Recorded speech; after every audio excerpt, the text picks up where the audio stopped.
தமிழர்கள் தமிழர்களின் பழந்தமிழ் தொன்மை கலாச்சாரத்தில் நாளைய தலைமுறைக்கான ஆளுக்கை கருவி.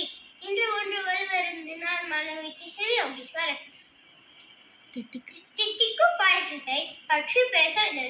பாயசம் என்பது உணவு பட்டியல் முழுமையாகவும் இது பால் அல்லது தேங்காய் பால், சேமியா பருப்பு அல்லது அரிசியுடன் அல்லது சர்க்கரை சமைக்கப்படும் ஒரு இனிப்பு தீர்வு.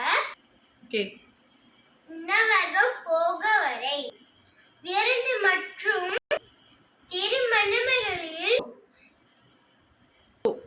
இறுதி இனிப்பாகவும் விசேஷம் நாட்களில் தயாரிக்கப்படும் தித்திப்பான உணவகம்.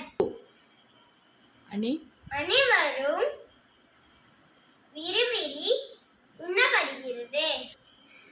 உணவை ஊற்றும் முகசைப்பு. நல்ல விருந்து. நன்றி.